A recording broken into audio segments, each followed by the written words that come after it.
In today's video, I'm going to teach you how to add cookie consent banner on Webflow.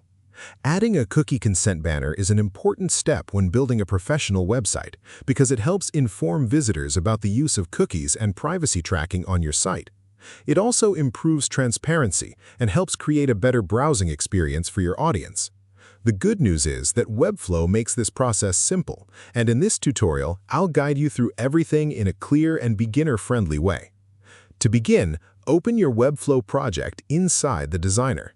Once the editor loads completely, direct your attention to the left side panel where all the tools and settings are located.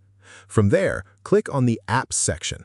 This area gives you access to integrations and additional tools that can expand the functionality of your website without requiring any complicated coding.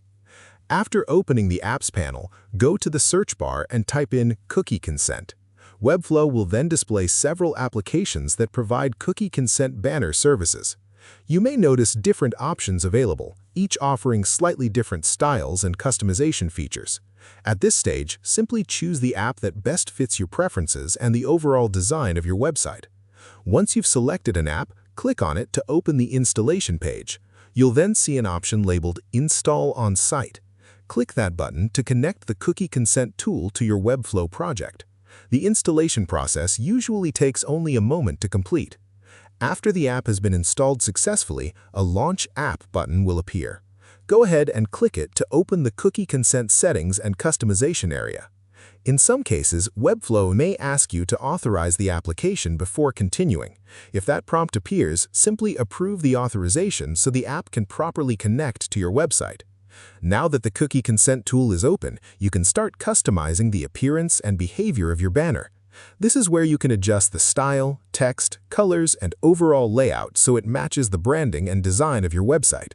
Take your time reviewing the settings to make sure everything looks clean and professional. When you're satisfied with the changes, make sure to save all your settings so your adjustments are not lost. This step is important because your banner configuration will only apply to your website once everything has been saved correctly. Finally, publish your Webflow site. As soon as the site goes live, the cookie consent banner should automatically appear for your visitors. And that's all there is to it. If you found this video helpful, let me know in the comments. Give it a like, subscribe to the channel, and don't forget to hit the notification bell.